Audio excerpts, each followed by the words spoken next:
morning, everybody. Today is Wednesday, June 20th, 2018. This is MMA Junkie Radio's pre-show, the show before the show. We haven't gotten started just yet. We like to warm up the crowd a little bit. I'm Goes, that's Dan Tom, this is Gorgeous George. To my right, you're going to get to know this gentleman very well in a second. That's Anthony Hernandez. We have a pretty good show. That's Danny Olkers. You can hear his voice. Hi. He's in New York. George. Yeah. Danny sent me a picture that made me laugh so much that I don't even want to show it to you now. I want to show it to you on the air. Yeah. But he took a picture with the Guinness World Book record holder of the model with the longest legs. So imagine what that would look like. I got something to say about that too. You do? Yeah. Coming up in 30. How? How have you thought of this? I've been waiting for this day. Yeah, it sounded like he had something chambered. About a female fighter, and I don't want people to interpret it as hate. Okay. But it's, I don't know, it was unique. It was something that I saw in a fight at UFC 225. Do you have a world record at all? Me? Yeah. I was part of one. I was part of 2 world records. Alright guys, coming up. Santa Claus was one, and the other one was the world's largest Macarena. It was I was at Dodger Stadium, and they just happened to do it that night. Rick Dees did it. This is your captain speaking. We are making our descent into Las Vegas McCarran Airport. On behalf of our crew, we'd like to thank you for flying MMAjunkie Airlines. Now please fasten your seatbelts and put your tray tables in your upright position because the descent is going to be a little bit bumpy.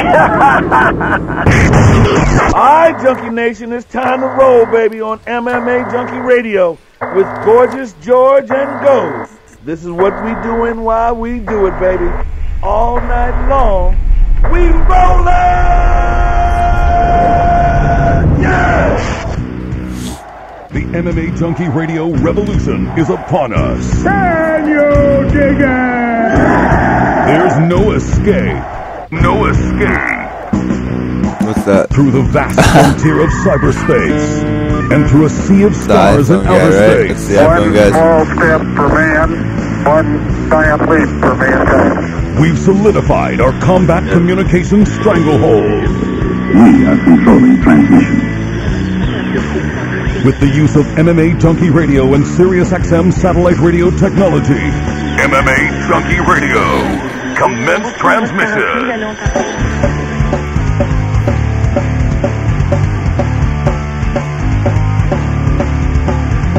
Live from MMA Junkie Radio HQ in the fight capital of the world, Las Vegas, Nevada. Here are your hosts, Gorgeous George and Goes. From the fight capital of the world, inside the beautiful Mandalay Bay Racing Sportsbook, you are listening to the MMA Junkie Radio Show, the only show that matters. I'm your host, Gorgeous George. With me, as always, is the devious and dastardly Goes, or his co-host. To my left, it's the fight analyst, Dan Tom. Back east, handling the producing duties. It's Danny Otto. Sitting to my far right is one of the winners from last night's Dana White Contender Series, Season 2, Episode 10, Anthony Hernandez. Congratulations and welcome to the UFC. Thank you. Thank you. Man, you made a statement. I was trying to. You didn't just get a win. You made a statement. That's what I was hoping to do. This whole team made a statement. Oh, dude, they all just came in together loud. And it was yeah. I think Max Griffin probably broke more of a sweat than he did, right? Max Griffin went berserk. I think you saw a little bit of it. Yeah, I did, but that's he, we just got like this Tasmanian devil style. No, yeah. I didn't even know whether to the fist bump him or not, because if I missed, I thought I was gonna get hit. Like cheering and I think even the baby was like fist pumping. It was crazy. No, dude. Yeah, Max definitely gives me like this crazy energy. Just like, man, I've been with him since I was like 15, so it's just he's always been my role model, and it's been the perfect combination, I'd say. So let me tell you something. I met your wife on the bus. Wife, right? Yep. Okay. On the bus, and she wasn't nervous. No one on the bus was nervous. Yeah. And I was sitting there going, God, man, this could be a long ride home if it doesn't go the way of this family. They had signs, 3 kids. I didn't see the 4th one. Was the 4th one there? Yeah, they were all there. Oh, they were all there. Everyone was there. And so, father-in-law, and I was just thinking, that's it. Dana White Contender Series is raw. I mean, everything's so close. You know what I mean? So what we're describing about Max and the families and decisions to be made, it's crazy, man. I love Dana White Contender Series, but I was just thinking, I wonder how this is going to go. And I've seen lots of wives and significant others just a bundle of nerves. Max topped all of them. Like, I've never seen anyone that nervous and so intense for somebody. And we've been covering 11 years in this sport, you know? Yeah. He was, I mean, he was petrified. Almost like, I kid you not, like if someone said, you know, if Aaron don't win, we're capping you. Like, this is life or death for you. You know? And he was like, really? Shit. Oh, go, Aaron. You know what I mean? Anthony, excuse me. Aaron, that's the tight end for the New England Patriots that did bad stuff, right? Sorry. Like, if you wanted to ask oh my what God. the time is, you just go, yeah, I'll just figure it out. Like, you didn't want to bother him one bit because he was set. Oh, man. I mean, intense. And I loved it, man. And then you had a crew, and it sounded like maybe teammates and family as well. Yeah, it's mostly they family. were intense. What the hell's going on up north in Northern California? We're from SoCal. We're chill, but you guys are intense, man. Yeah. Just living. Just living. We're trying to make history, you know? Yeah. I don't know. We're just a bunch of crazy fucking country people that like to party and like to fight. So it works out. Well, you went out there and did it, man. And you were the fourth one of 5. So by then you knew probably, right, some of the results. No, that's great. Yeah. What needed to happen? Yeah. Okay. 4 of us got contracts. That was tight. That's awesome. Congratulations to everyone else, too. It's crazy. That's more pressure if you think about it. No, yeah. I was nervous as fuck. They said the first 2 names, and I was like, fuck. I didn't get the contract. But then they're like, we're giving out 4. Like, they gave out 4. I was like, damn, hell yeah. I was like, we all made it. Even at 3, you would think, wow, I got lucky today, right? But to think that they would even go 4. He was the third called. Yeah, Sales was the 4th one called. But what I meant, Anthony, was in the back, before you came out, you already knew what had happened, right? Oh, the fights. Yeah, they who were won showing and who finished and who impressed? No, yeah. They were showing, like, the fights, and then they showed, like, my lead-up or whatever, and then that, like, made me cry. And then my coaches came and, like, made me pull it together, and then it was just time to handle business, and that's exactly what we did. Yeah, because you cannot just win. You have to impress, even though they did give 4 contracts. And by then, Ryan Spann had submitted, made it look easy. No, that shit was clean. Dwight had a finish as well. Yeah. And then the third fight was Giga. He got finished. So, you know, I was like, wow, man, these 4th and 5th guys coming out, they really have to impress. And you did, bro. You did. I mean, a lot of people are talking about it, so yeah, I can't even look at my phone. It's blowing up so crazy. When you were in the back, did you see your opponent walk out? Yeah, I've seen everything. Like, I've seen everything. You saw the skipping and the cartwheel. Did that piss you off at all? You know, I was more mad that he said he was gonna knock me out. Like, I just took it personal after that. I was like, "Fuck you! I'm gonna try to kill you." Like, that's what it comes down to. He walked right past us, and he skipped right past us. And I remember looking at him like, just people don't skip and win. It just doesn't happen. And then on top of all that, just the look you had when you came out, you could just kind of see it coming. It was the weirdest thing. Yeah, it was crazy. Like, I can't get the butterflies anymore. I don't get nervous to fight. And it's just like how we are right now. This is how I feel when I go to fight. It's just whatever. Yeah. Let's do it. You did make it look easy, that's for sure. No, yeah, it's my job. I do it every fucking day. It better be easy. That's the easiest part. The fighting's the easy part. It's the getting ready, the cutting weight. That's the hard part. You know, like, I have my coaches trying to break me every day in the gym. Now it's just me and some guy that's got, like, he's a fresh guy. Or he's not fresh. What is it? Like, I don't know. We're like the same. We're both undefeated? No, not. I mean, how do I say this? So, like, for my fight camp, I get Shark Tanked and stuff, and it's like it's always rough. Like, it'll be 45 minutes straight, no break. And it's a new guy every time they get tired. Wow. So, like, my coaches try to break me every day in the gym. So, like, to have a guy that's just one guy, and I know he's going to get tired from my pressure, it's like, it's an amazing feeling, you know? Can you talk a little bit about your camp, your gym, the journey to get here, and what a victory like this for you does to elevate the team? Man, it's it's crazy. It's like real life. Just, you got to listen to your coaches, have faith in your team, and anything's fucking possible. You got to believe it, you know? But, fuck, I'm from Dunedin, California, so, where's that? Yeah, exactly. It's like 45 minutes north of Sacramento. It's out in the cuts. I live in the country. It's like straight. I've been there since I was 2 years old, and it's a little country town. It's awesome. It's quiet. That's how I like it. Is that by Charming, where the Sons of Anarchy are from? Or? I have no idea what that is. You never saw that show? No. watch TV. Oh, I don't well, watch I was TV. just joking. Yeah. It was a fictional motorcycle club based in Northern California in a city called Charming, which is also fictional. But sometimes they talk about real cities like Oakland and Sacramento. It was a dumb joke that didn't work, so never mind. So no. you don't have a TV? No, I have a TV. I just don't watch it that much. Oh, you don't watch TV? Yeah. Okay. Like I don't really follow UFC either. I don't really follow anything, honestly. I just kind of do what I do, and What do you do? I fight. That's about it. Nah, I just honestly, I try to live in the moment. I have a family. I got kids, and it's more about them than anything else. I mean, I just live for my kids and stuff. When you do watch TV, what do you watch?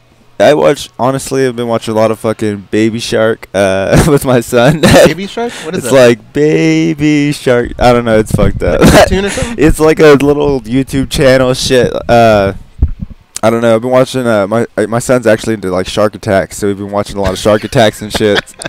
He But- must go crazy on Shark Week, right? You know No. what that is? Or is that No, another I've heard of it. show? I've heard of Shark Week Yeah. because of what is it, Step Brothers? Yeah. Good movie. No, I know what Shark Week is, but no, we just mostly watch YouTube, kind of, and play video games and chilled. I'd rather be outside with my day most times. I got a bunch of animals and like snakes and shit, so Oh my God. keeps You me have busy. snakes? Yeah, I have snakes, reptiles. You have snakes. Yes. Okay, that's fun for you to mess with snakes and have them around. Yeah. You know, people don't Oh have my snakes. gosh. Snakes have people, right? That's how it works. What do you mean? A snake At the ate end a of the lady day, in they're running the Thailand. show. I mean, they're chill. They're like my babies. They're cool as fuck. My son holds my snake. Like Oh, he holds the boas and shit, and like he Boa? loves them. Yeah. Holy shit, those things are thick, dude. They're babies. They're babies right now. They're like probably like this big. I don't know, but it's cool though. I like it. You What know? else do you have on there? I got a bunch of chickens. I got a fucking potbelly pig. Got a dog. Potbelly pig. Those are the low to the ground ones? Yeah, little fat Like ones. miniature ones? so Yeah. wouldn't the snakes bite the dog? No, I don't let Are them they like all caged hang out. Yeah, they're caged Okay. up in my room. I got a bunch of chickens. I don't know. I got a lot of shit. Right. Wow, that's nutty. I But stay this is busy. also unique, you know. Yeah, I stay busy. Recently, the Ultimate Fighter had a guy named Luis Pena. They called him Violent Bob Ross. You wouldn't know because you don't watch TV. But this guy's getting an animal sanctuary. Oh, it's tight. Yeah, so That's it tight. sounds similar to what you got. And I just sat there while I was like, wow. I mean, It's peaceful. it's different from me, but it sounds like they're happy, and that's Yeah. the important thing. No, exactly. It's all that matters in life, right? Is just be happy and live that shit to the fullest. But his animals seem like if they all got out of their cage, they would just throw a party. Yours sound like if they all got out of their cage, They'd it would eat be each a other. rumble. Yeah, it might be a rumble, but What are your snakes' names? don't really have any names. Kind of like I have one with a smiley face on it. It's pretty cool. A smiley face? Yeah, it's got a smiley face. It's one of like the last purchases my dad got me. It's like it's kind of cliche, but it's a fucking asshole.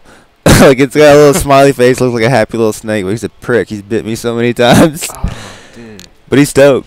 That would scare So none the of these are shit out of me. venomous? No, hell no. Okay. Hell Hurts though, no. right? Those are big fangs on a boa, right? No, Oh, it but they're doesn't hurt. I babies, though? mean, yeah, they're just like little hooks. They're just like it's kind of like a tattoo, I guess. But If we may, you know, you mentioned your father here. You mentioned how emotional you were no, in the yeah, locker room. yeah, I couldn't pull it together. That was rough. First of all, our thoughts and prayers with your family. Thank Obviously, the mourning period can be so long for many people, and for you to be able to compartmentalize and still focus on the job to do, incredible. You know, for Yeah. you to do that. But I know that the motivation was, you know, obviously for your father. I'm sure Yeah. that fight was for your father. And another thing I found out was your father knew you were going to Contender Yeah, Series. no, yeah, So- he was stoked. He was excited. Exactly. So like, at the end of the day, it was just I can either be a bitch and cry about it, or I can grab my fucking balls and go out there and handle business. So that's what I did. That's what I had to do Yeah. to get the job done, and that's what we did. Do So you feel like even though it was emotional for you in the locker room, it gave you even more strength? no, definitely. Mm-hmm. Yeah. How close were you guys in this journey of Um, you becoming a martial artist to what just happened last night? Honestly, my dad was like my best friend. So, like everything we did was for fighting, like just to better our future, you know. He's so proud of you right now, and I mean that's cool that you guys got to share that journey. And think No, about it, yeah. you know, we get half of our genes from the mom and the dad. Oh, yeah. So I'm sure he had a fighting spirit just like you did. No, he did. He definitely. He was a gangster. He's crazy. Yeah. Very cool. Well, you're healthy. I mean, that fight took less than a minute. No, right? yeah. So, yeah. You're in. Do you want to fight ASAP, or do you want to go back and get better for 3-4 months and then take on the task? Honestly, your 2018's already been made in a way, you know. No, but it's I know crazy. That you get paid from fighting as well. Yeah, exactly. That's so. Right now, I'm trying to get like my property cleared out. So when I get back home, I'm gonna send a check off and pay off my property and start cutting down trees. That's why I was like, I'm gonna get a chainsaw. I'm all excited about that, and like that's just exciting to me because now I get to better my family's future. So fuck, if I can get a fight, I mean that's more money to start looking at the house I'm gonna build, or if I'm gonna do like, it's just I don't know, it's exciting, you know. Like Same it's area like where you grew up. I'm like pretty much 8 miles closer to the gym basically. This is a little bit closer, but I got 2 acres I got to clear out and put a house on, so I'm excited. You couldn't function with like a neighbor right to your right and a neighbor right to your left. I have neighbors left and right, but I got like an acre. It's like a long acre. Oh, I see. But I've known them, like my neighbors, my uncle, and then my family friends that I've had forever since I was like a little kid. So it's perfect. I mean, we all know each other on the street. I mean, it's a beautiful thing, you know? We went from, he's my brother. I don't know if you know this. But yeah, as you told me. We went from living in a house. Well, actually, not us, but our family, our dad, more specifically. He went from living in a house where the neighbors are right on top of each other, you know, Orange County. And when he moved to an area where he had like a third of an acre, he just needs that space now. So even if he were to leave that house, he would have to have a ranch-style home because it's just, it's comfortable. I don't know, yeah. Yeah. No, I can't do the city. I've been staying in the city like for the last couple months just to like save money and shit, but it sucks. I hate the city. So I'm like excited to get the fuck out. Go to the country. Go to the city last night. It's tight. I mean, like I like to visit places here. It's cool for like a day or two, but then like I'd rather go back to peaceful country and like just hear the animals and birds chirping instead of fucking hearing cars and like loud ass shit. All right, now you're 7-0 overall with the win over Jordan, right? Yeah. That's an incredible start to a career. Most of the fights have ended in the first round. What do you want to get out of your next, let's say, 3 fights that'll get you to 10? Because even though you're winning and things are going good, it seems like that cage experience is probably something that you'll just have to at some point get as the competition gets tougher. Honestly, I've been fighting so fucking long, I don't even get nervous anymore. Yeah. Like the fight yesterday, like. It feels like how me and you were sitting next to each other is how I felt trying to like warm up for the fight. Like I don't get pumped up anymore. It's just it's a job. I train this shit every day, so fighting is easy. That's the easiest part of the fucking job, you know. It's the making the weight, the build up, all that shit. That's the hard part. So like when it's like okay, all I gotta do out there is go out there and fight this guy. Okay, fucking easy. Let's do it.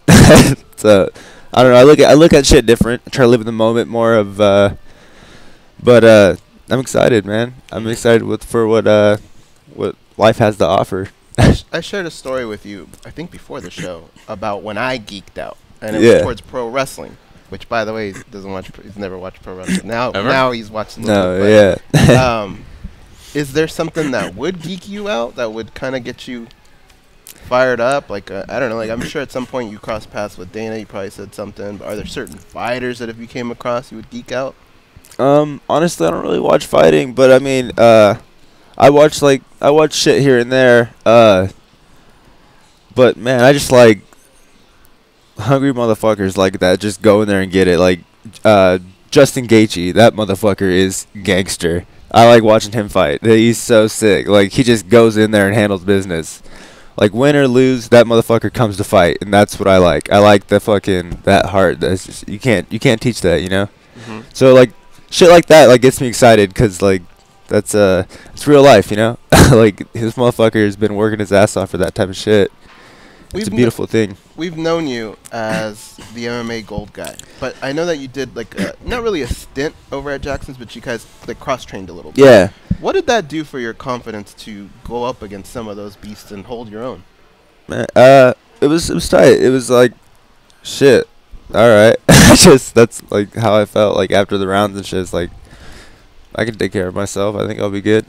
Did you feel at all like not only are you there representing yourself, but also kind of like your gym and bringing a little bit of that swag as well?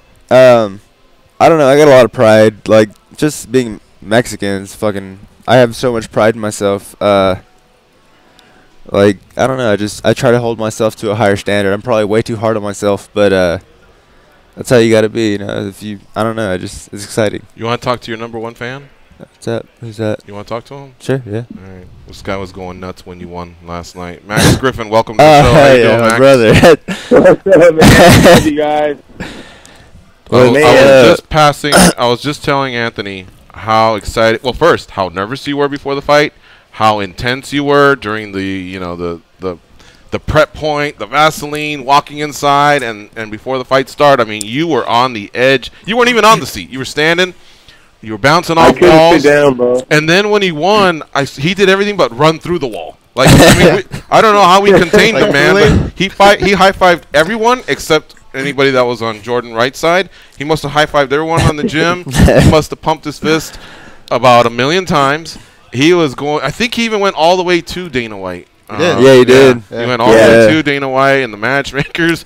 And I saw Dana, and Dana White was saying, like, holy shit. At first I thought he was scared because Max was so intense and rubbing his shoulders, but he was still reacting to your KO. So man, it's just exciting. Dana told it's me real to calm life. down earlier. He goes, hey, he's like, act like, don't be so serious. Act like you're not on TV, But honestly, I was nervous, Anthony's ready. He's always ready to go. I know what he goes through and what he's doing. But, you can't control it. I can't control it, so it's different when I'm fighting than him. No, yeah. But I'm in there with him. Yeah. And that's how he feels in there. I think I get more nervous when Max fights, so I feel that shit. It's like, it's your brother is going to war. Like, I'd rather do that shit for him, I'm sure he feels the same. Like, exactly. But it was amazing, Anthony, to go in there and destroy that fool in public like that in front of Dana. Yeah. Max been fucking me up since I was like 15, so it's great.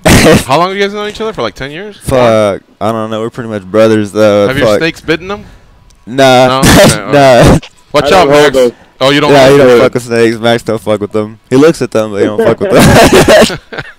Would you hold the snake, George? Huh? Would you hold the snake? Well, now that his kid holds a snake, I guess I'd feel like a real. He's been bit, right? Has the kid been bit?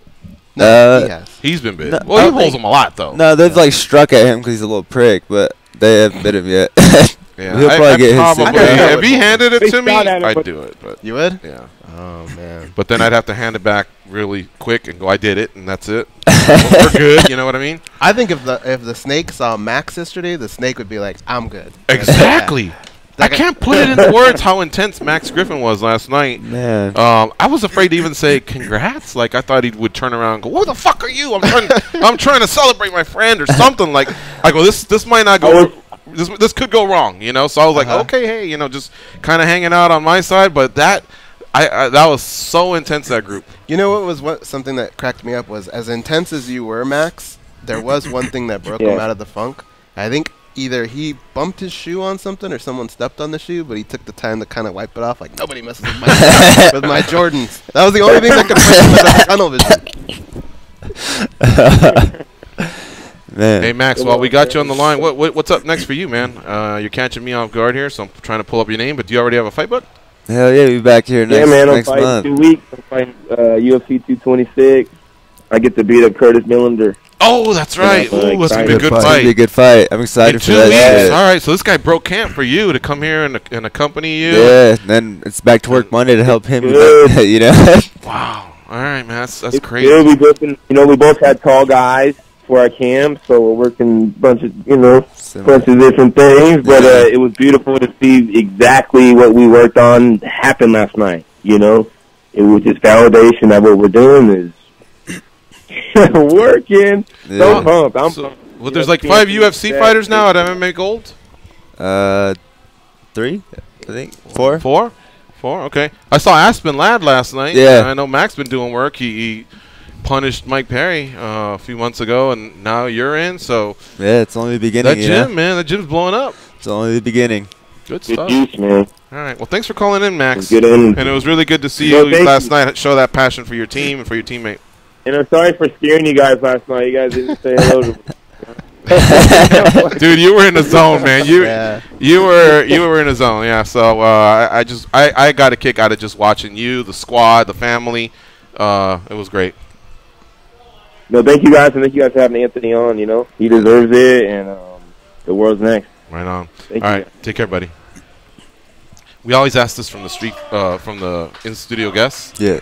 And something tells me you're not gonna let us down. Good street fight story. Can you share one? No, I got too many intense ones.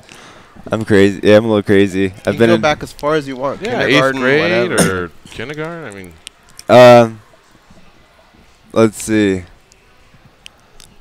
Man, You know how I know he one has that's good not ones? too He looks dangerous. over there. Like, should I do this or not? Yeah. well, put it this Some of way. them I'm not gonna talk about, but let's see. I've been fighting for like I don't know. As a little kid, me and my neighbors grew up fighting each other all the time.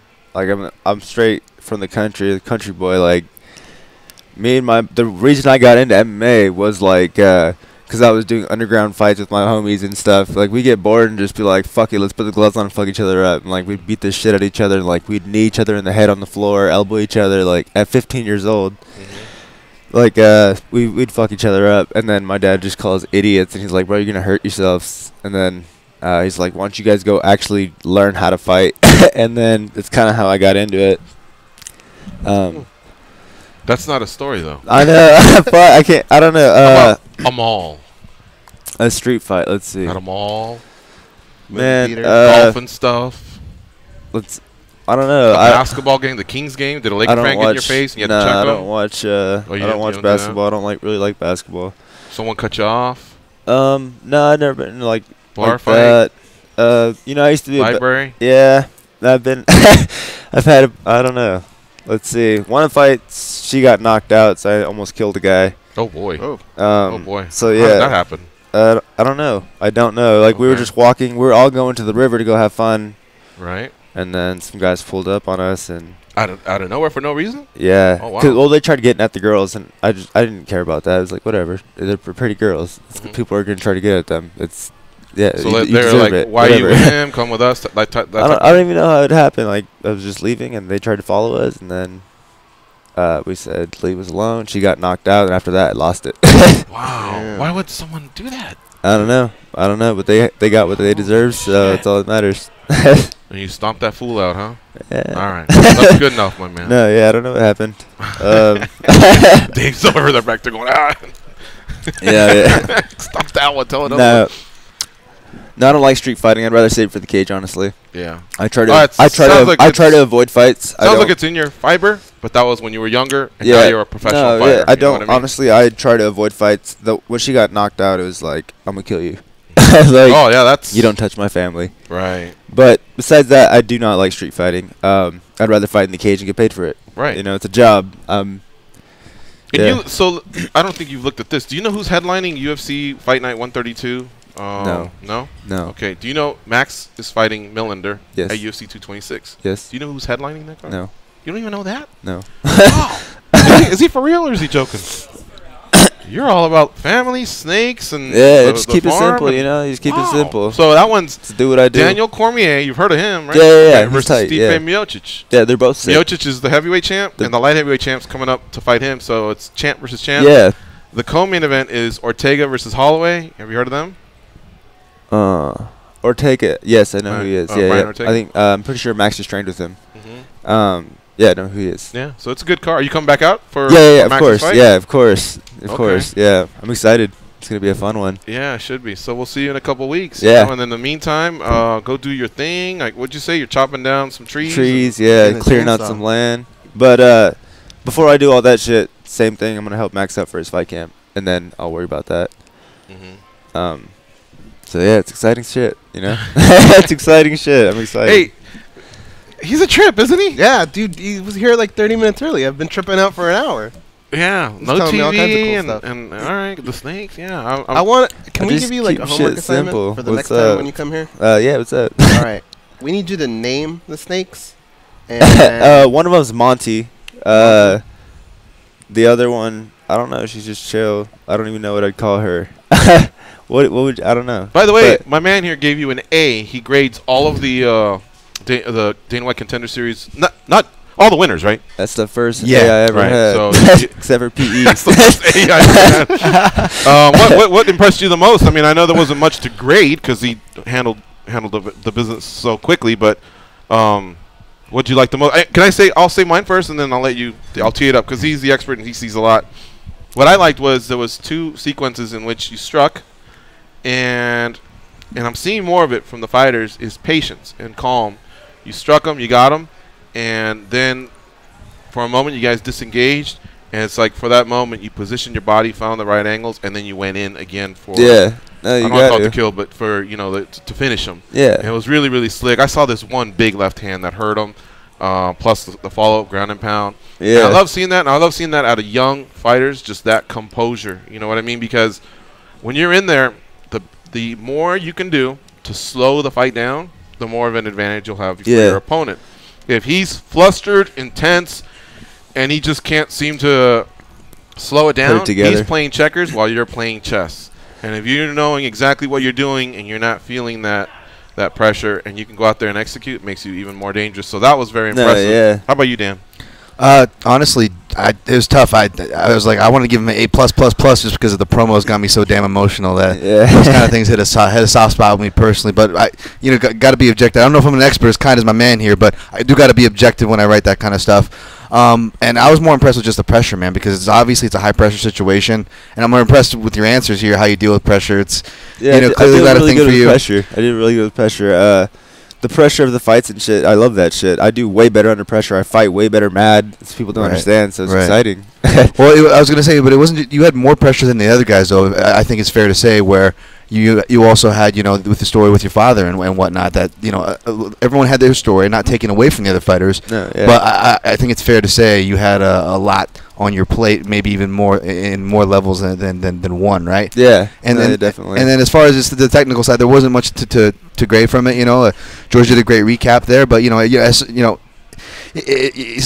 was using that kind of side like bladed stance from traditional martial arts, and we see that a lot. And you see that in the practice rooms a lot, for example. And I come from that background, so I don't hate on it by any means. But let's be honest, if you don't facilitate it, with certain skills, we see it. It's a sink or swim thing, right? At the end of the day, you just gotta be well rounded. You gotta have everything. You gotta have an answer for everything. At the end of the day, you just need to have a fucking answer for everything. And as a martial artist, you can never stop learning. There's a new angle for everything. You just gotta find that shit. Yeah. So it's a beautiful fucking thing. Like once you start exploiting those areas. So like Taekwondo is a fucking beautiful thing if you can use your hands to set it up. It's just how you use it, I think. But you showed you had the answers early. And that was beautiful. And from the outsider's perspective, you showed us. That's like, oh, okay, this is what you got to do. I'm tired of motherfuckers calling me a grappler. I hate that shit. I'm a fucking striker. I hate that shit. I'm a striker, but I have mostly submissions because everyone keeps shooting on me because I started cracking motherfuckers. And it just shit happens. I was pissed at myself for my last fight. That was probably my worst performance I could have done. And I know I'm probably just being way too hard on myself, but I'm not taking anything away from Brandon Allen. The kid's a fucking stud. The kid's a stud. But I think I should have done better. And I'm probably being hard on myself, but I had to prove that shit to myself this fight. And I was like, I cannot let this shit get out of the first. And then he says he's going to knock me out in the first round. So I was like, fuck that guy. I'm going to come right to you. Knock me out then. So it was exciting, It was just like, now I'm still on cloud nine. It's like, fuck. I've watched the fight like 1,000 times. You can ask my wife. And Has it's he just watched like the fight 1,000 times? I just like I gotta see it. It's like, damn, this shit really happened. Like, it's crazy to me. But it's fun. It's part of the life, Congrats, Anthony. Thank you. And thanks for stopping by. No, Enjoy thank you for having whatever me. time you have here in Vegas, and we'll see you in a couple weeks when Max Griffin comes out. Hell yeah. See you guys then. All right, folks. We got to take a break. You're listening to MMA Junkie Radio on Sirius XM Rush 93. This is Anthony Hernandez, one of the winners from last night's Dana White Contender Series. You can follow him on Twitter at ILoveBAMF. We'll be right back.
Then tune over to SiriusXM FC 157 immediately after each match for instant reaction.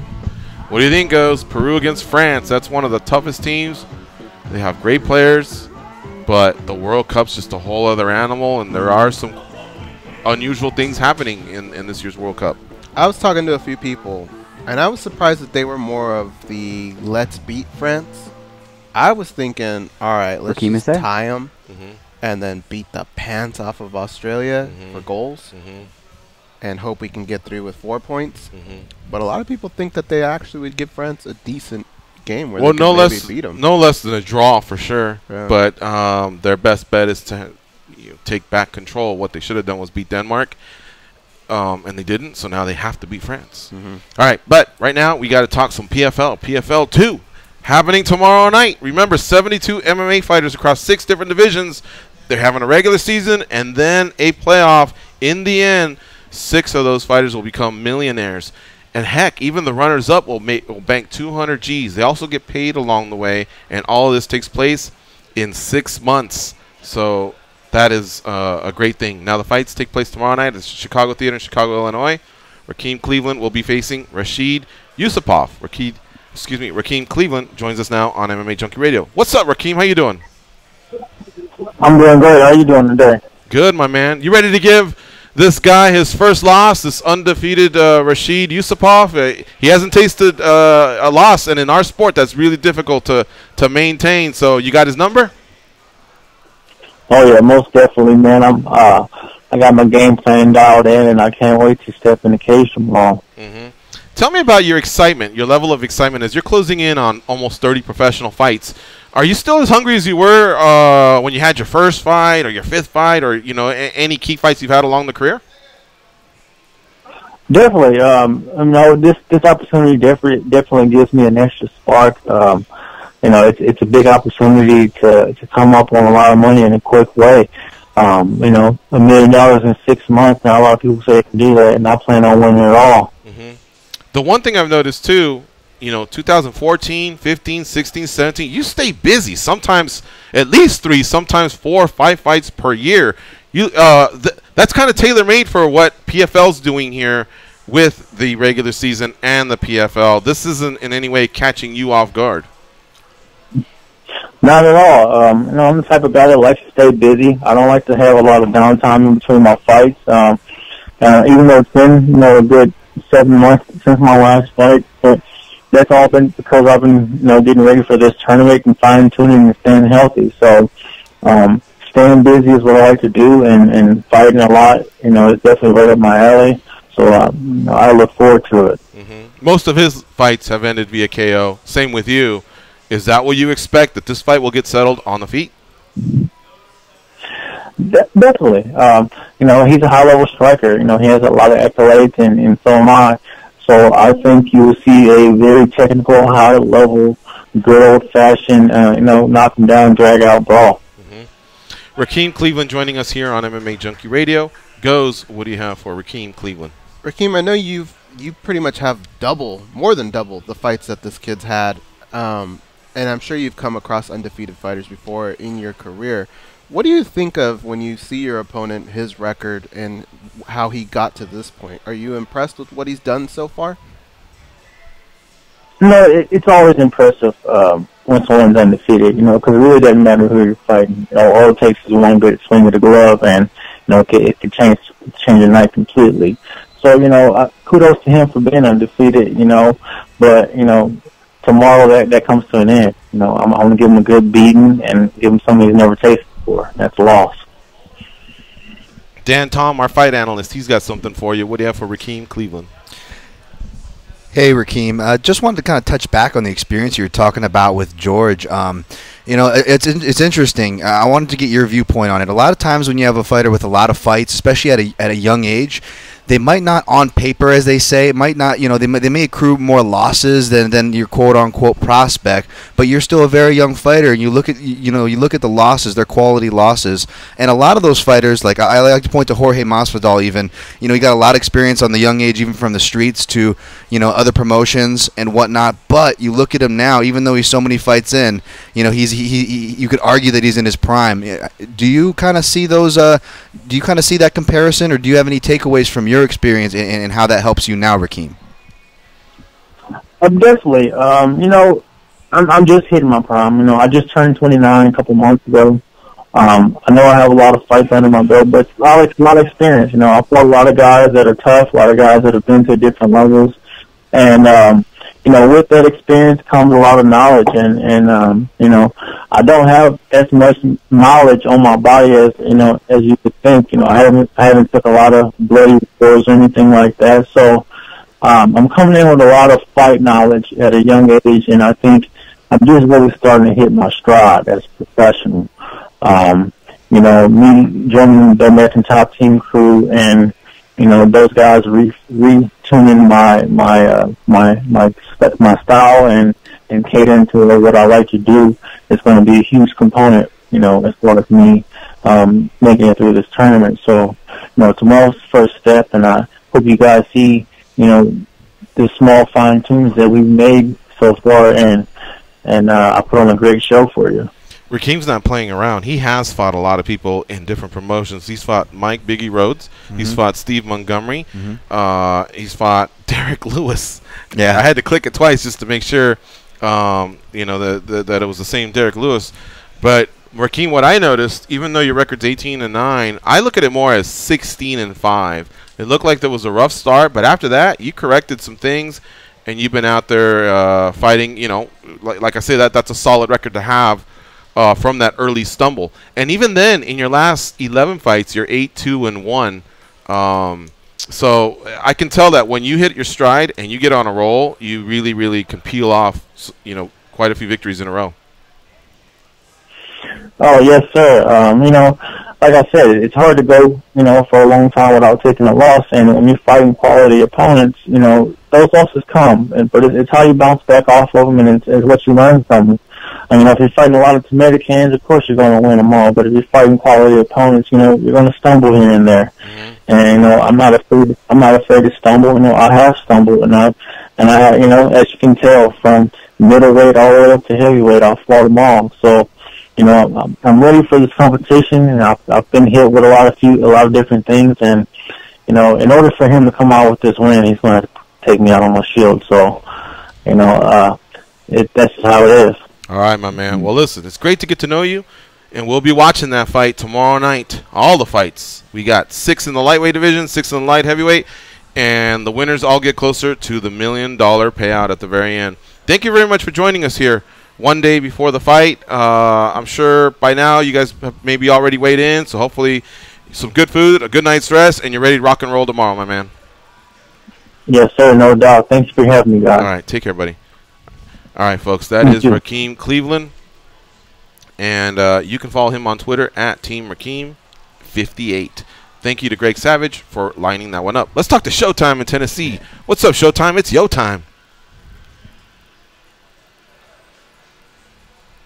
What's up, At Showtime? this moment, it's yo time. Showtime. All right. What's going on, fellas? No? No, it didn't work. All right, let's put him back on hold, and let's take a break. Second break of the first hour. You're listening to MMA Junkie Radio on Sirius XM Rush 93. I can't believe it. We've already technically talked to 3 fighters. Max Griffin called in during the Anthony Hernandez interview. Yeah, right. And then we had Rakim Cleveland on right now. So that's 3. And we got one more in Jason High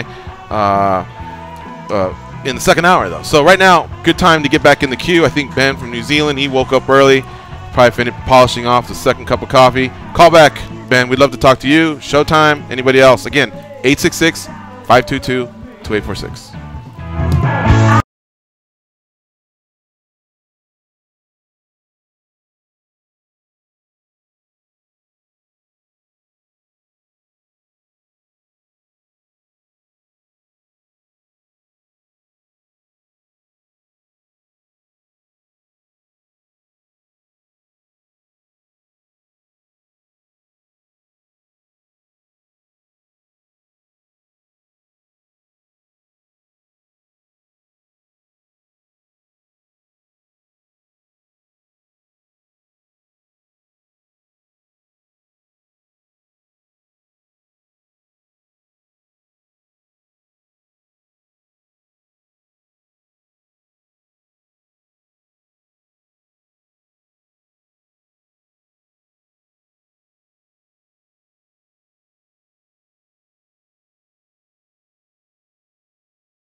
what they say.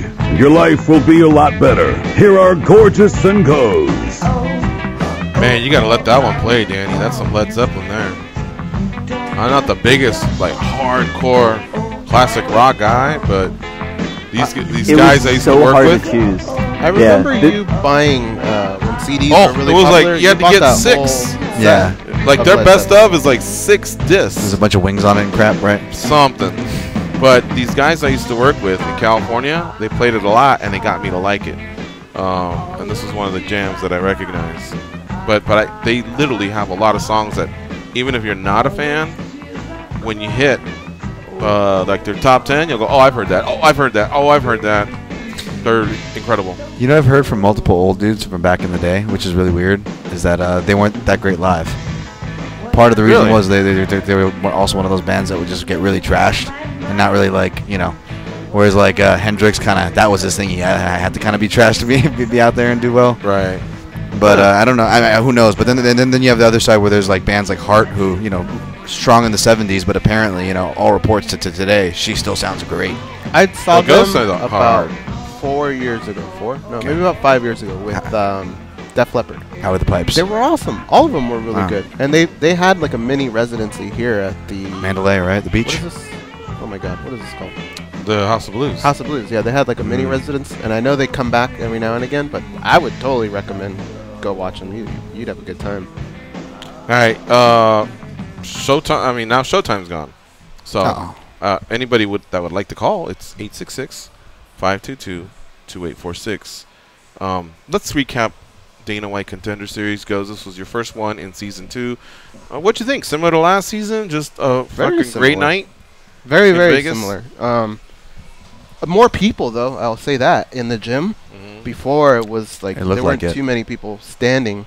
Now there's almost as many people standing as there are people sitting on the bleachers.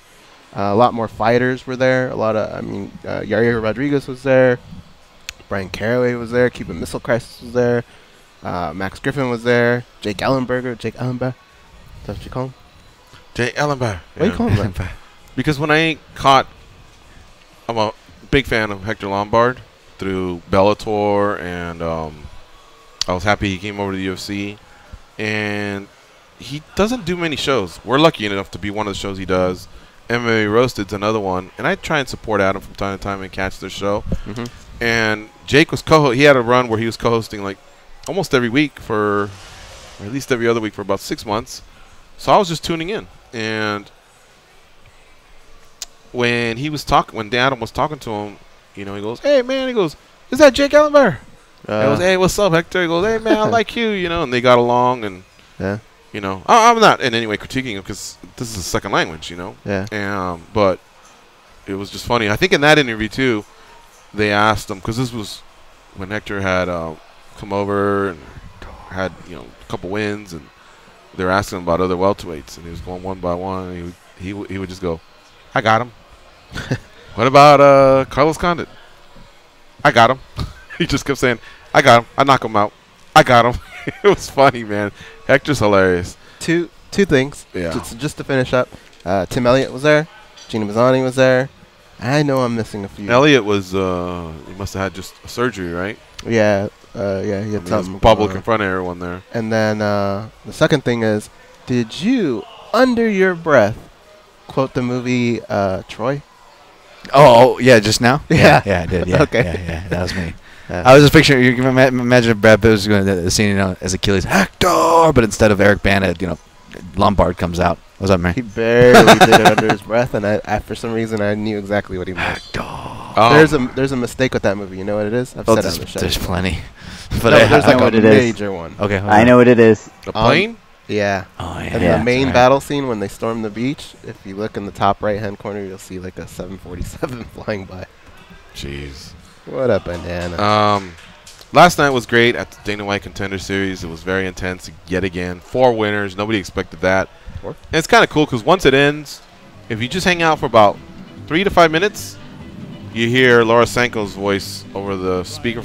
She's talking to Dana, and then he makes his decision, and then the mini camps, you know, they erupt and they go nuts. I want to give a shout out to Angelique from Anaheim Hills. This young lady sat next to me. Apparently, Michael Bisping, who's the color commentator. His son's wrestling team, if you follow the Bisping family, he's very proud of his son. Apparently he's doing really good in wrestling for Canyon High. And I remember Canyon High being a powerhouse when I was in Southern California. So that team is out for a tournament in Vegas. And so Bisping said, hey, are you guys done with the stuff or whatever? Come on out, I'll get you in. So a bunch of the wrestlers came in from that high school, including his son Callum, who I actually know through the underground. And so this lady, there wasn't enough seats, so she sat next to me. But what was funny is she told me at one point, so what are they going to do, fight tonight? And I looked at her like, am I on some sort of a hidden camera show or what? Like, yeah, they're going to fight tonight. But I asked her, I go, what are you doing here? Like, I mean, maybe I thought she was supposed to be in the next building or something, and she kind of laughed and I kind of laughed, but it was funny. She was really, really cool. Shout out again to Angelique from Anaheim Hills and the Canyon High wrestling team. We'll be right back in a few minutes.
Oh, you didn't really react.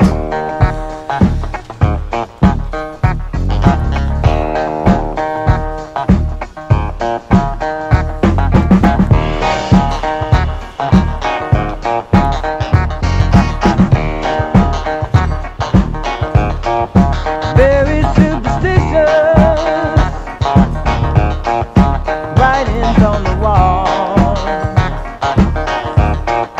Very superstitious, letters about to fall. 13 months old baby broke the looking glass. 7 years of bad blood, the good things in your past. When you believe in things that you don't understand, and you suffer. Superstition ain't the way. All right, here we go. It's the second hour of the MMA Junkie Radio Show. Thanks again to Dave Hirschbein from MMA Gold for bringing by Anthony Hernandez, one of the winners from last night's Dana White Contender Series 10. That's right, they've banked 10 shows so far. This is Season 2, Episode 2, but it's number 10 overall. The other winners were Dwight Grant. So these were the winners of the fights. And you can catch Dan Tom's article. It's called Dana White Contender Series 10, grading the winners. Dwight Grant, Ryan Spann, Austin Springer, Anthony Hernandez, and Matt Sales. All of them, except for Austin Springer, got a contract last night. Something very unusual. Goes was telling me he thinks that in Season 1 there may have been 1 week where they had 3 winners. I thought there was. And I don't recall because I think of the 8 shows, I may have missed 2, maybe 3, I can't remember. But I remember 1 and 2. I don't remember them ever not giving 1. Do you remember that? No, right? No. Okay. So 1 seems to be the minimum, 2 the max, and if it happened for 3, okay. But yesterday, we're all kind of, it's so cozy in there that you actually have the opportunity to talk to a lot of people. And a lot of people are really as into it as you are. And so there's the breakdown of, hey, you know, I'm looking forward to this fight and that fight, and I've seen this guy on the regional scene or that gal or whatever. And so there's that kind of chatter pre-fight, how you been, all that shit. And then as the fights are happening, hey, what you think of that fight? And then they turn it around quickly. That's what I like. They turn it around quickly, and boom, here come the next 2. So in between, you have a chance to go, I think that guy may have just sealed it. I think he's in, you know? And then another guy will come in and steal the show, and you're like, oh. Either you're talking to someone, or you're texting someone, or you're motioning like, no, now it's this guy. He's in. You're just trying to figure out that game, because at the very end, that's when Dana White decides who's in and who's out. Yeah. As it was happening, I was thinking, I didn't, no disrespect to Big Pretty and his guy, Dwight. I just felt like it was a win. It was a finish. But Ryan Spann, the next guy, who, again, if we're just going with one guy, I thought he made it look calm and easy. He got a submission win, if I'm not mistaken, a guillotine. I mean, just his reaction was just kind of like, what's up? You know, like, I'm UFC caliber. I'm ready. I'm reading all this. I'm reading the body language. I'm trying to watch Mick Maynard, Dana White, Sean Shelby, just to see their reaction. And another thing I'm also taking into consideration is there's not many light heavyweights. He could fit the bill. He could hit that check mark. You know what I mean? Then we get to this guy named Giga, kickboxer, very famous kickboxer, who is part of King's MMA in Huntington Beach. And everybody was texting each other, it's Giga time, you know, people were tweeting it, and everybody was really, really excited about the guy. I was excited about him, honestly. It was the guy here that Benny and Jake, who were both in studio guests, were here to support. Benny was actually in his corner. So I'm thinking, man, the other dude's just being led to slaughter. I don't know much about Austin Springer. But he went out there, and he took some kicks, won a round. I thought it was 1-1 going into the third, but I also thought, who knows how these judges are going to call it. So, better to get the finish. And Giga just looked like one of those guys that maybe he could get the finish at some point. He fought off a few takedowns. And I really thought it was going to happen. And it was going to be just, like I say, he's this one-word guy. You know, there's not too many of them out there. But it was just like, Giga, it's Giga time. And I really thought it was going to be Giga time. But Austin Springer not only won the fight, he finished him. And I thought, wow, I wonder if that scores points. He's a spoiler. Is it enough to take out Ryan Spann? And then we get to Anthony Hernandez, and he steamrolled Jordan Wright, I believe his name was. And then Sales, actually the last guy too. He got himself a finish. But do you like 4 or just 4 once in a while? I don't. Neither do I. I. Like 4. I think it's too much. It's, you know, it's really tough because the gentleman that you were saying, I forget his name is, that actually got the quick submission. It was like under 30 seconds or something like that. Yeah. When you see PFL, they almost remind me of each other a little bit in the sense that you're kind of not just watching the winners and losers, you're keeping track of how it's done, how the fighter looks. There's so much on there. And I almost think like finishing early and that convincing may actually work against you because the matchmakers may not see enough of you to say this guy needs to be in the UFC, because they may go, wow, maybe he was just mismatched and just tore his opponent apart. That doesn't mean that this person should be in the UFC. So it's almost like it's almost like you want something to maybe go 4 or 5 minutes, 1 round, to really showcase who you are, to make them want you to come in. There's so many little things that are going on, and I'm wondering if at these PFL events, have you ever seen at baseball games when sometimes fathers and kids, they're like keeping track of the scores themselves and the pitch count, that sort of stuff? I wonder if people are going to start watching these events in that fashion, right? Oh, okay, that means this guy's got this many points, and now the next guy's got to come out and do this to move the standings, which is kind of similar to what we were going through last night, where we were thinking, all right, after every fight, George and I would look at it and say, all right, this guy's probably going to get a contract. This guy probably won't. Now, this guy may have eliminated that because we don't know what's going on, but it kind of made it fun, didn't it? It did. What do you think? I agree, and I like the parallel of the PFL, but before we jump to that, you guys unpacked a lot of points about the Dana White's Contender Series. That's great. I think both the formats kind of make you look at a fight how I think the matchmakers have to look at fights, and also how people, in my position, whether they're handicappers, whether they're just preview guys for other websites, whatever it is, if it makes you take a look at the fights from our perspective. Where what Go said, I'm a real big fan of that. Part of the reason, perhaps maybe because I'm a contrarian, but also because there's hard facts. Where how many times have we seen, the big muscly guy with all the first round finishes, and we see how much respect they get from the odds makers, and all the chatter on Twitter is, woo, look at this guy, right? Or if a guy's a flashy striker, it's the chatter, like George was saying, woo, look at this guy, right? But how many times have we seen that MMA doesn't care about that? There are levels of this game. It doesn't matter if you're strong, you need the other things. It doesn't matter if you're a striker, you need the other things. It doesn't matter if you're a strong and a striker and a knockout guy. You need the other things. And if the fight ends in 26 seconds like Ryan Spann's fight did, how many things do we get to see? Now, I do go to bat for Ryan Spann, who I like that George was going to bat for him as far as what you guys were seeing inside, because as far as outside chatter to Twitter chatter, I actually, surprisingly enough, I wasn't seeing a lot of love for the power rankings when we got 4 to even at the end 5 fights deep. I was not seeing a lot of love for Ryan's Spann, which is surprising because a theme we should be expecting more in the Contender Series coming forward. He was a second chance guy, an actual second chance guy, not to make a little subtle dig there, but because he failed the first time in the first Contender Series against Carl Robertson. So the fact that he got a win like a gentleman on the debut season was in the similar position. Dana White had a little soft spot and shoot him in, right? So that I get, and then like George said, perfect light heavyweight. It's a slim division. Even in the preview, what was it? Mick Maynard was even admitting, he's like, "Oh, light heavyweight. We're always looking to fill those." They're even admitting it. You know what I'm saying? Like, you don't have to read between the lines. So he goes out there, he finishes. That's what Dana White likes, and you really can't. It's hard not to give a guy an A, which is what I gave Ryan Spann for going out and finishing the guy. So if a guy goes out, like even Greg Hardy. I gave him an A because he's putting all this stuff objectively. For a guy who's only been training for 18 months to go out there and show, even it was small, but to show the ability to feint, draw out a shot, and then counter. He didn't just go out there and go Hardy smash. There was actually technique involved. It's hard not to give that a guy an A, but for people asking why I've not given an A+ yet or what would qualify for an A+, I think Go's nailed it as far as it's hard to say what am I going to A+ for 26 seconds. Spann did show the ability to counter and submit, right? He had that nice, almost like Cody McKenzie, the guillotine variation choke there.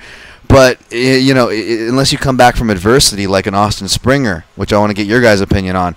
See, Austin Springer, I gave him the same grading as Dwight. If not, I want to give him a little bit higher on Dwight. I guess I came across with Dwight the same thing as George there. But Austin Springer, he did something that is important to me when I'm looking at a fighter for predicting a winner. We all seen front runners, right? George uses that term a lot. We all seen front runners, but guys that can come back from adversity. And granted, he didn't get almost knocked out per se, but he was taking some hard shots from Giga, and he was able to come back. And it was kind of ironic that he was the only guy left without a contract. What did you guys think about that one? I think after round 1, I thought neither of these guys are probably gonna. Unless Giga has like a flashy KO, I just felt like maybe they weren't ready, and it just became more about just watching them fight and not really about the contract. I thought it was really gutsy. I thought what was really cool was he made adjustments in the fight where Giga didn't really do that. Right? Yeah. He made adjustments. He came back.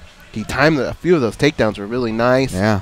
So I thought the kid had a lot of heart. But you know what was really tough for me was seeing the picture, and I think either John or Kenny tweeted? had taken the classic pic, by himself. John. It may not have been UFC 200 or 100 or anything epic like that, but that was just the timing. It told so much in that one picture, and at that moment I had even thought, I think 4 was just too much, because that kid probably had one of the best stories of the night as far as this fight goes, right? And it almost would have been the perfect night to just go, you know what, let's get them all in, and then just don't do that ever again, or at least tell him we're gonna bring you back at the end of the season, or something. John's like that, tweet may have bought him another fight at Contenders. I hope either this season, because it is only week 2. That's right, and they get to week 10. Yep. So he'd have some time to take a few weeks off and then just train again. But that was a little bit of a war he was in.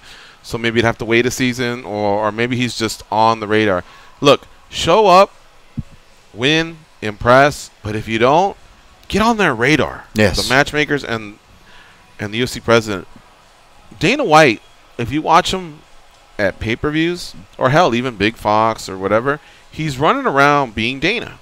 Right? And then he gets to his seat, and there's a lot of times where he is overseeing production. He's very hands-on with that, or tending to his phone, or a celebrity that's tapping on the shoulder, hey, thanking me, thanks for the tickets, putting out fires. But at Dana White Contender Series, he's constantly staring straight at the monitor or up, because they position that judge there. Have you seen that? Yeah. They need to move that judge. There's another window. Put him in front of VIP or something, but not the 3 guys that are deciding. That last season too.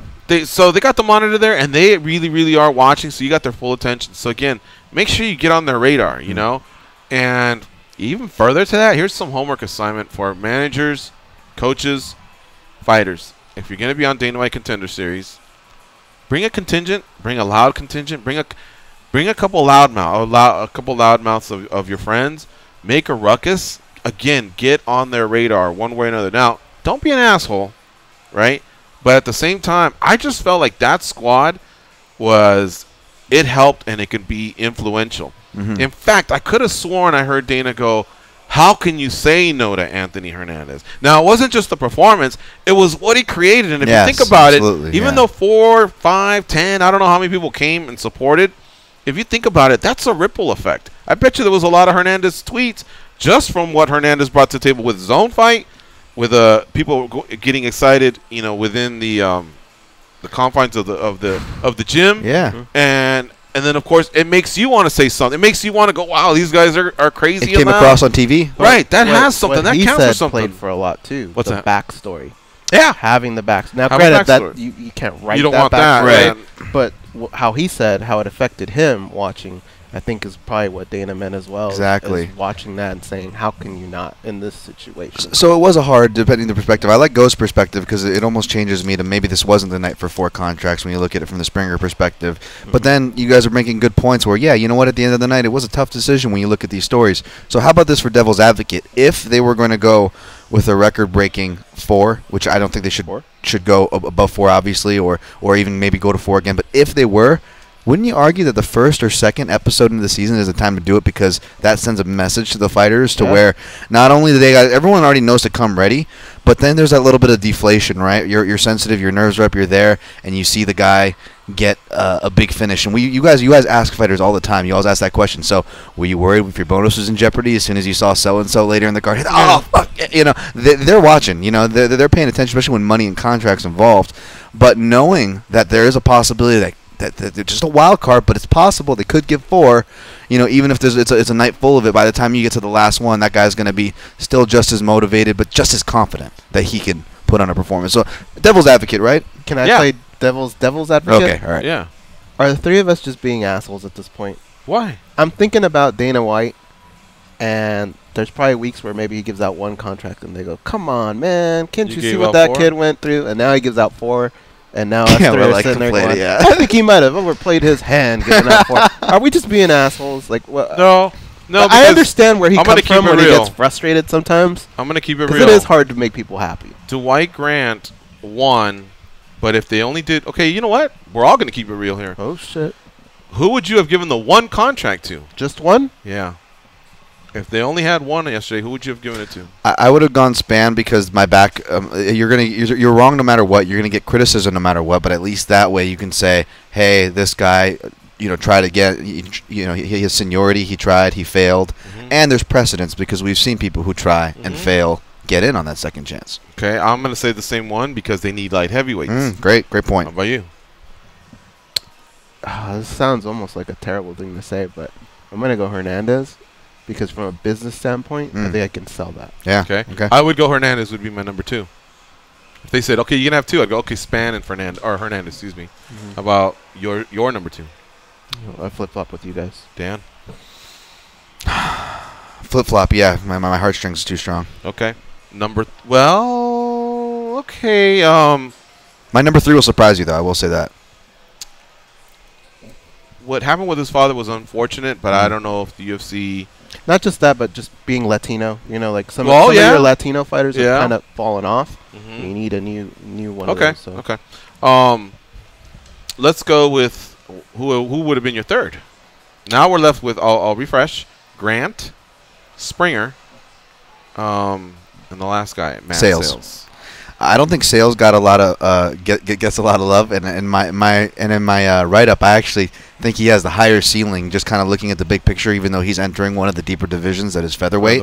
You look at this kid. I was really impressed with Matt Sales' performance, but my 3rd, just because again I can go to a jiu-jitsu class and I can get. I'll usually get tapped out a billion times, and I usually won't even get a submission. That's not a normal thing. But you know what will make me feel good, guys, is when I get put in a bad position and I come out on top. Like something about overcoming adversity. So I have a really strong bias for that when I watch fights. When I see a guy that can overcome adversity, I'm like, ooh, there's a guy that I'm going to watch out for. So Springer? And Springer's like one of those dudes. He's like that Brian Barberena cat where he's never going to get respect from the odds makers, but he's tough. And he's going to outlast a lot of guys and pose a lot of problems. And so he's your 3rd, or Sales is your 3rd? He would have been my 3rd, but with the caveat that I don't think Sales from any metric that's being thrown out there is getting a lot of love. I think he quietly has the higher ceiling. Sales is your 3rd? Yeah, but if we're just awarding on performances, because that's what this show's about, it's just performances. I would have given it to Springer, but yeah, ceiling wise, Sales is up there, man.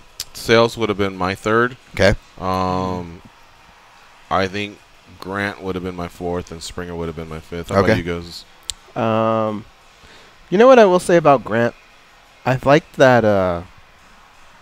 I was saying in the beginning, I thought he was going to tire himself out because he was just throwing. I thought he so was hard. fading a little. Yeah, but he just had this confidence about him. I kind of liked him, so I think I would do that. Remind me of Valmir Lazaro, a guy we haven't seen in the UFC for a minute, but well, so anyway, it was overall, man, it was just a fun night. I enjoyed it. Can't say enough about it, and it is a great spot to be on a Tuesday, either on the couch watching them or there in the gym. It's and tough they to turned on the AC, so I was like, nice. oh man, Well, George was in heaven. Yeah. It was brutal last year, dude. It's a tough decision because at the end of the day, 4 new contracts means 4 other contracts need to get cut.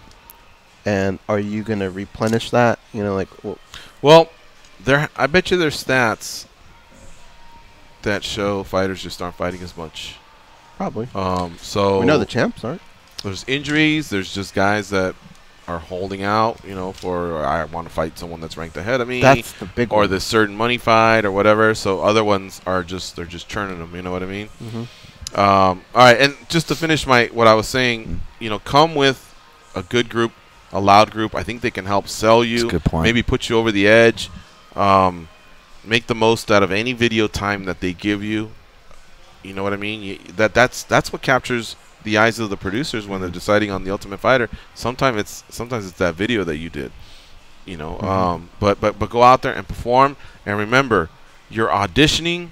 Put yourself on the radar, even if you win and don't get chosen. Make them want to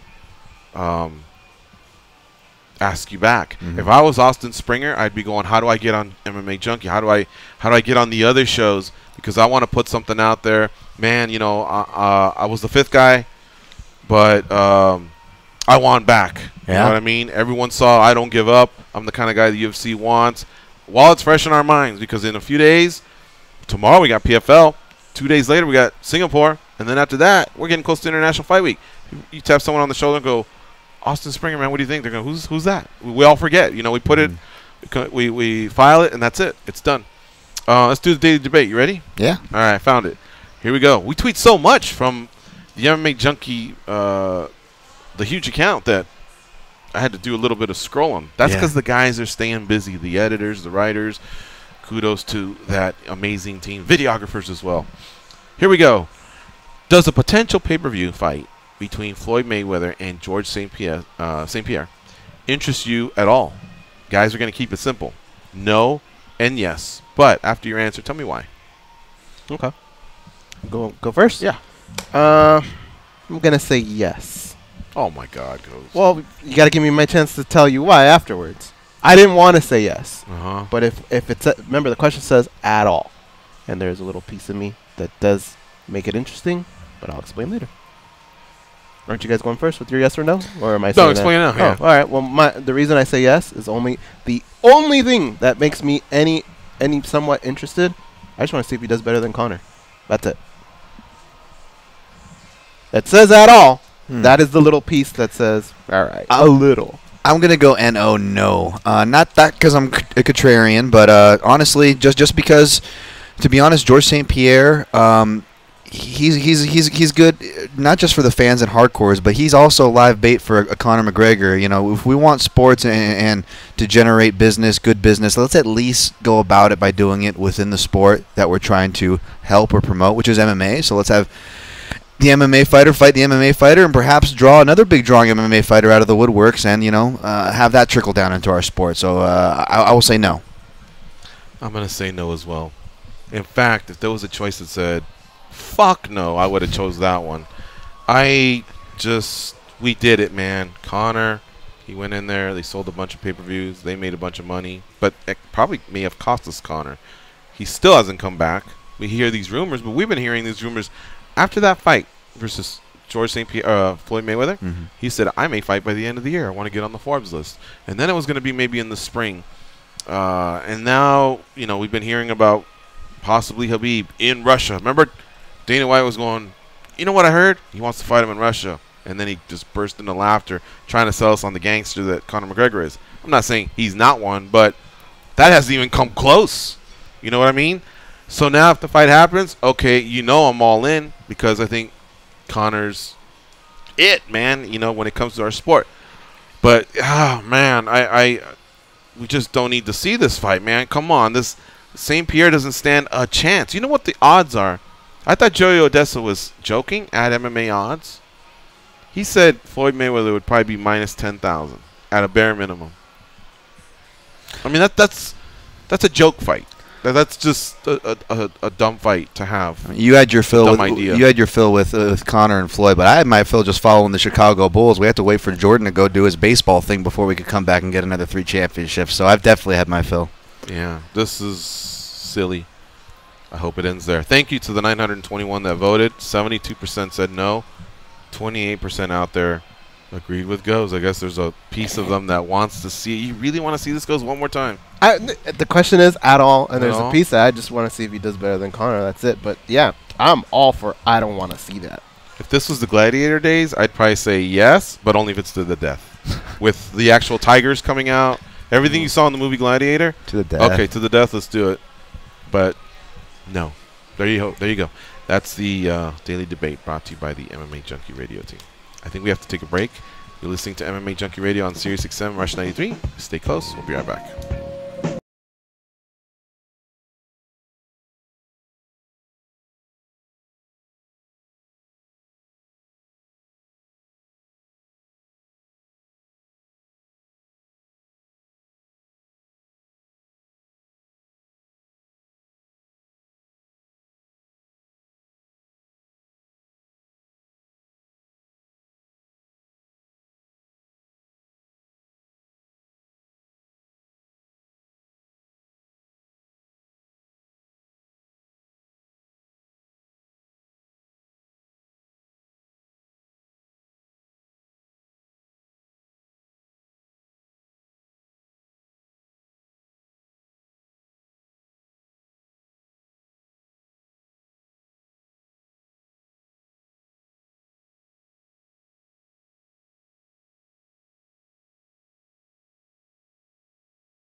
Z. Up, up, down, down, left, right, BA, start. You told me that code would get rid of them. Yeah, well, they're still here. Okay, but now they know I tried to kill them. Hold on, Mom. Here are George and Goes. If you play fantasy sports, SiriusXM has a channel just for you. Listen to Fantasy Sports Radio to hear expert advice from the top baseball and fantasy football analysts. Whether you need to help setting up your baseball lineup or to find out who the breakout players will be in fantasy football this season, the place to be is Sirius 210 XM87. And it also streams on your phone or at home on SiriusXM connected devices and speakers. Hey guys, real quick, why do you think Snoop Dogg's not back for the Snoopcast for the Dana White Contender Series? I think his Cormier comments towards the end. I think it was a combination of everything, but I think that was the straw. Is that when it was Cormier crying? cried? Yeah. Okay. I thought what started it was probably when Connor lost, and he got vocal about that. I remember that. What do you say? Yeah, he got. I didn't even remember the crying. Oh yeah, I remember what you're talking about. Yeah, you remember the crying? No, I remember the Connor do you thing. remember now. the crying? I remember the comment with DC. Like, yeah, like he's a little bitch or something. Yeah, okay, something like that. How about you, Dan? You think that was it, or? I think it was just a collection of everything. I gotta imagine they're looking at the feedback. They're usually good about that, especially for commentary positions, like whether booth people for the Fox desk. Like their social media and their PR people are pretty on top of that. Has Bisping been doing well? I was gonna say I really enjoyed Bisping. I thought he also made a great. Him and Fitzgerald made a great combination, and it's funny because they just had a bit of a thing, even though they got past it. And I hope that's true because I think John Anik and Michael Bisping can make a killer combination. I'm picturing it in my head now. I think you get the best of both those guys. Yeah, that was an interesting little story that went on there. There it is. Yeah, Which one with Anik? Yeah, chastising him about the Covington interview. Okay. Well, he apologized, and I think they're past it, right? Yeah. All right. Let's see here. Show me the picture about the model with the longest legs. Is the model with the longest legs? Is this for real? Yeah. Like she really broke the record for the longest legs? Okay. This is our producer, Danny Okers. Look how tiny he looks. Danny in this picture barely makes it to like their under boobs. So there's two of them. One's taller than the other, and he's in the middle, and he's holding them. And Danny had to look. But he looks like a little doll. Danny actually had to look like he was doing those flies, when you do shoulders. Because if he had just done his hands around him, his hands would have been cupping booty on both of them. So he actually had to lift his arms to get them over the hip. But the funny thing is, like, see how he's wearing really long shorts? Yeah. I was telling him, he almost looks like... wait, show it to me again. So he's got these really long shorts that make his legs look even smaller. So he looks like the head detective, remember from In Living Color? He almost looks like that in the picture, dude. Oh my goodness. If they did a face-off, him and the model. Let me see her again. She is wearing high heels, right? A face-off? Yeah, she's wearing heels. Okay, this is how tall she is. If they were doing a face-off, like fighters, and they got too close, she might knee him in the balls. Without even trying. Yeah. Her knee his is up face to would his... be like Danny, would you be into that? Yeah, it looks like he... you'd have to stand on your tippy toes to motorboat her. You could French kiss her belly button. Did you get their numbers? I mean, what is she, like 7 feet tall? No. She's 6'10". Are you saying... She's beautiful, though. Both of them are really, really good-looking gals. They're both very nice. Wow. We just need step But they actually hold the records. They're not just ladies with long legs. They're ladies that really model, huh? Yeah, they're part of some show in New York City next weekend, not this one coming up, where it's going to be the 20 tallest models.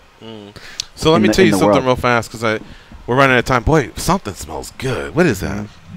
I don't know, I smelled almost it earlier. Smells like when mom's making a breakfast. Yeah. Hey, Danny, did these girls invite you to their room Jason later High. so you can go up on them? This is Jason High. Oh, sorry. All right, so let me tell you real fast. At UFC 225, I met Megan Anderson once here in our studio. She is tall. But she has a body where she has long legs. And she has like a shorter trunk, But without even trying, you know how some people like can bounce and they cover a lot of ground? Yeah. She was just kind of walking and she covered a lot of ground because she had long legs. Like a bad guy in a scary movie, right? Just a little bit, stride. man. She was actually pinning down home at times just with the steps that she takes. I mean, she could really use that as an advantage. 100%. No, again, I'm not trying to clown. It's just something I noticed. Because you have to be athletic to be able to do that and bounce around. Yeah, Anderson Silva's another guy that can cover a lot of ground and bounce back and forth, and he's not a target. But he's bouncing, whereas Megan wasn't necessarily bouncing. She was just kind of walking, but she has long legs, and so she covers a lot of ground. But, again, early on, in fact, I'm not even sure we came here and talked much about it. Dude, she took it to home, right? Yeah. Like the first 45 seconds? Yeah. Whoo, man. She really looks like she's got some devastating power, and that whole she's broken 5 orbital bones or whatever James Krause was saying. I don't know. But I could see it. Yeah. And before people misquote us, Kenny, a shout out, our videographer Ken, on the ground for the Dana White Contender Series was reminding us that I guess Dana in a post-fight scrum last week says it was a scheduling conflict. Snoop is busy and says the future is a possibility. Read into that what you will, but that's what Dana White said last week at a scrum. Oh, okay. So at least he hasn't decided to not bring him back. There's not a firm no there. It's just, okay. Maybe he's making a movie or an album or who knows what. All right, so we're good with Jason High? Yeah, I think we can. I told him we'll have to do it really fast because we still have one more break. Yeah, let's do it. Let's bring him on. Jason High competing at PFL 2 tomorrow. What's up, Jason High? How you doing? Holla. I'm doing good. How are you guys? We're doing good, man. I'm glad we were able to catch up with you. Did you weigh in already? I did. I was the first one in, 9 a.m. First group in. I mean, that was not just me. But yeah, I got it done. Have you already, what do you think you're weighing in now? How much weight can you gain in this time? What time is it? Right now it's about 140 your time. Oh, 140? Yeah. I'm not too heavy yet, but there's still time. I was checking your Instagram. For one, I was looking for you all morning on Twitter. I remember Jason High UFC, Casey Bandit MMA, and High Walker MMA. High Walker. High Walker MMA. I lost my check mark, man. Yeah, okay. So you're at High Walker MMA, and that's on Instagram and on Twitter. So now we've located you. And I'm scrolling down just to see. Jason _ High Walker on Instagram. Oh, you're right. You're right. Jason _ High Walker on Instagram and on Twitter at High Walker MMA. So, Jason, I was scrolling down. When did you get bit by these dogs, attacked by these dogs? Looks like a canine demonstration. You're wearing the full suit. Where was that? Oh, wow. Yeah, that was cool, man. I was in New Mexico. We were able to go train with these military dogs. So, the guys at Jackson Link hooked it up, and yeah, it was really cool, man. We did like just a static bite where we just stand and they bite you, you know. And then they ran us down one time too, where we get to like cuss at the dog and then take off running, and the dog just bites us on the back. And I was able to stay up, but most guys, the dog got, took the person all the way down. So it was pretty crazy, man. I did this really well behaved dog. I did this about 8 months ago, and I was also cussing at the dog, except it was after the demonstration because he took me down awkwardly, and I tore my patellar tendon. So when I was just looking at your picture, I was like, I hope everything was good, which obviously you're fighting tomorrow, so it must be good. But, wow. Yeah, they weren't able to take me down, but they had done a bunch of stuff like before that, so they said the dogs were tired, and they took a bunch of other people down, but weren't able to get your boy. I gotta work on my takedown defense. Mine was a 10-8 round. He took me down and really flipped me over and everything. I think they still won the round though, for sure, because I was in there shitting myself, hearing this dog just like I'm running away, and I hear these footsteps behind me. I'm like, shit, I know he's behind me, but they told me not to look back. They just told me, and I hear them screaming at me, pull your arms in, pull your arms in. I'm like, oh, fuck, the dog must be right on me, So it was intense, man. I can't imagine, being chased by one of those guys without the suit. I mean, you really got to want something if you're trying to get away from one of those guys. Compare that adrenaline of a big dog like that chasing after you, and I know you got the suit, but he's still going to try and bite you, and he's coming after you. I mean, he doesn't know there's a suit there, so he's trying to bite you and hurt you. Compare that to a fight against another human being in a cage. Well, I felt pretty protected, honestly. Like, the only thing that really bothered me was they were like, they were like, don't ball up your fist, because if the dog bites your fist, it's going to crush your entire hand, so you have to leave your hands out straight. And I'm like, oh. I'm like, why don't you give me a big suit and give me some gloves or something, you know? But that's the only thing that really concerned me with my hands, you know? Have you ever seen like the I way... said, the dog... Oh, go ahead. Have you ever seen the way a turtle goes into its shell? That's what I did with that suit. Yeah. Yeah. Basically, because he pulled the jacket over my head, and then I was so scared. What I was the most scared about, you guys, was the hands. So I know exactly what he was talking about, and I tucked in like that, and I did look like it just looked like there was a suit on the ground because I was so far tucked into it, right, that you couldn't even tell it was a body in there. You didn't have any fears then, huh, Jason?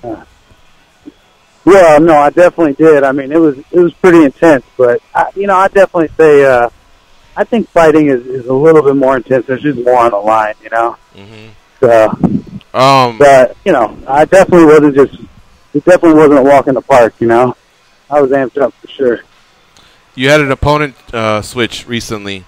You're a veteran, though, so I don't know. You may just dismiss this question, but did it mess you up at all in your preparations? You went from Rashid to Efrain, and like I said, I mean, you're a veteran of almost 30 fights. I'm sure you probably had this before.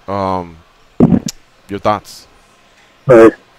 Well, by the time I got the call, honestly, camp was winding down, you know. So, in that respect, I was prepared either way. You know, we just had to we made a few technical adjustments, like mindset, game plan adjustments. But there's been wrenches thrown in shit all this whole time, you know. But like you said, it's part of the game, man. It doesn't make sense to get worked up, you know. If you still want to fight, then there's things you got to deal with. Like Efrain, this morning we found out he was going to be 5 over. He was going to be 160. So then, when weighing times comes, he was 162. So I'm like, you know, it's there's always things that come up like that, you know. So,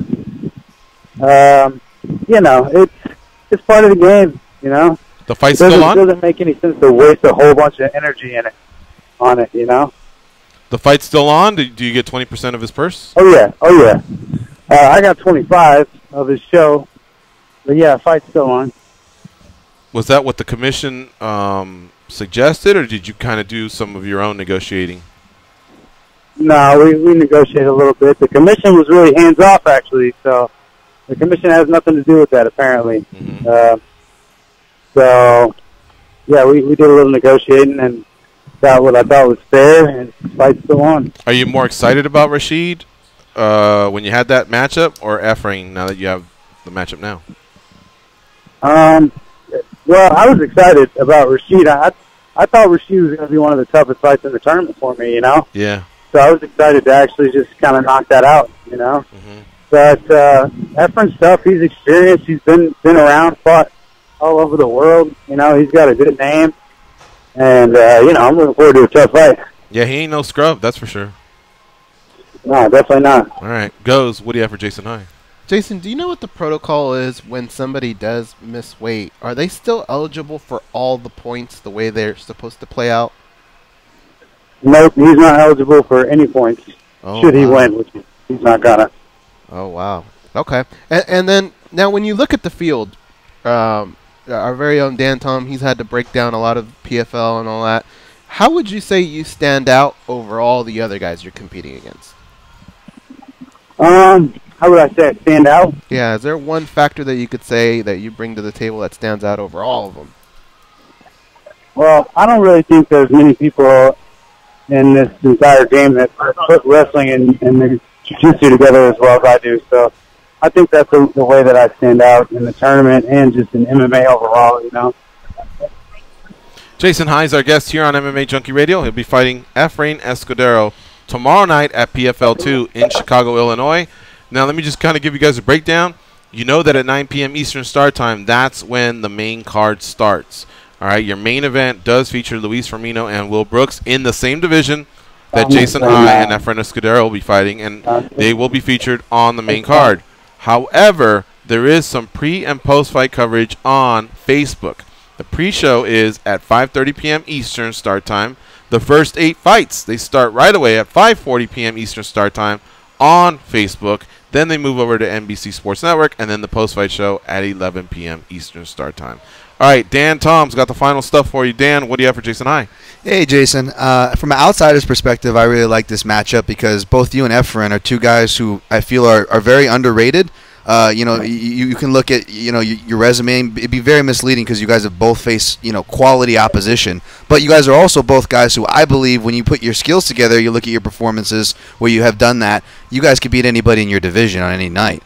But I got to ask you, not to harp on the weight cutting thing, but obviously the negotiations, he's not going to be able to earn any points. I'm sure that tempered some of it, but as a guy who it cuts down to lightweight, who fought most of the time at welterweight.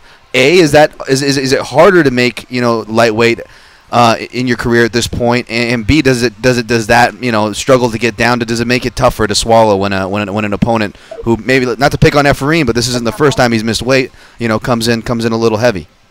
Oh, it's not? I didn't know that. A couple times in the UFC, I believe. I do a lot of work to get to 55, man. It's a process. It's not like at 70, I can make weight on, basically, I can make weight on, I don't even know. I could probably make weight on a few days notice at 70. Towards towards the latter part of my career at 170, I could make weight pretty quick. I was kind of working on changing my diet, eating a lot more vegetables, and the weight was just coming off of me, So I was walking around 85 or below anyway, which is what I'm still walking around at, So, like, if I'm just, doing what I want to do, I'm going to be between 85 and 90, So it's a process for me to get down to striking distance to 155, and the cut is no fun.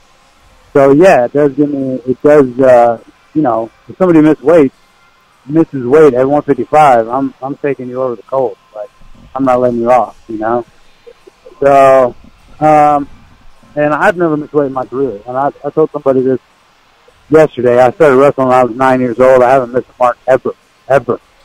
So, it's just a discipline thing for me. It's a process. I really have to be on my P's and Q's. And but I know that I can make it if I do these things right. So.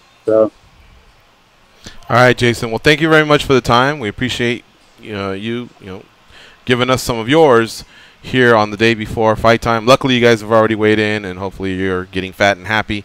We can't wait to tune in tomorrow night on NBC Sports Network, 9 p.m. Eastern Start Time. You versus Efren is going to be a good one. And then the main event also in your weight class. So a lot of things there on the main card that are going to be impactful for the next round of fights. So thanks again. Take care, buddy. Thanks for having me, guys. All right, we'll see you. All right, so one more time, Jason on Twitter is at Highwalker MMA, and on Instagram, which is where I found him, at Jason_Highwalker. Stay close. We'll be right back.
They taught Andy Griffith how to whistle. Here are Gorgeous George and Goes. Hear your favorite sports from a different perspective on the Vegas Stats and Information Network. VSiN gives you the view from the corner on the only channel broadcasting live from Las Vegas Sportsbook.